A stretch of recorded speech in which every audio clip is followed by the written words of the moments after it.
Transshipment সুবিধা বাতিল করেছে ভারত। ট্রান্সশিপমেন্ট সুবিধাটা কি? ট্রান্সশিপমেন্ট সুবিধা হচ্ছে বাংলাদেশ ভারতের বিভিন্ন বন্দর ব্যবহার করে বিশ্বের তৃতীয় কোনো দেশে পণ্য রপ্তানি করে। এতে বাংলাদেশের প্রতি কেজিতে পণ্য রপ্তানিতে প্রতি কেজি ওজনে 50 সেন্ট থেকে $1, ক্ষেত্র বিশেষে দেশ দেশ হিসেবে পার্থক্য আছে, 50 সেন্ট থেকে মিনিমাম $1 পর্যন্ত বাংলাদেশ সেভ করত। এতে বাংলাদেশের বিশাল পরিমাণ একটা রাজস্ব, একটা আয় বেঁচে যেত। সেটা বাতিল করেছে ভারত। পত্রিকার হিসাব মতে প্রায় 36টি দেশে বাংলাদেশ পণ্য রপ্তানি করতো ভারতের বিভিন্ন বন্দর বা সড়ক ব্যবহার করে, বিশেষ করে গার্মেন্টস শিল্পের পণ্যগুলো। তো সেই হিসাবে বাংলাদেশ একটা বিশাল ধাক্কা খেয়েছে।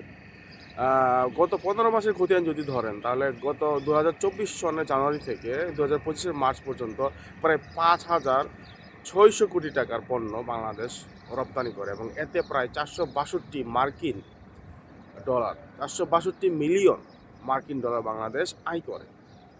কোথায়? ভারত থেকে পণ্য বিভিন্ন দেশে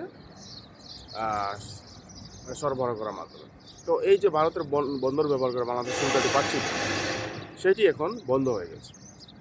এতে কার কী ক্ষতি হলো, কী লাভ হলো, সেটা হয়তো বা সময়ই বলে দেবে। তবে বাংলাদেশে এই মুহূর্তে মনে হয়েছে বিশাল একটা ধাক্কা খেয়েছে, কারণ এই সুবিধা বন্ধ করে দেওয়ায় বাংলাদেশ বিশাল একটা আর্থিক গার্মেন্টস শিল্প বিশেষ করে লোকসানের সম্মুখীন।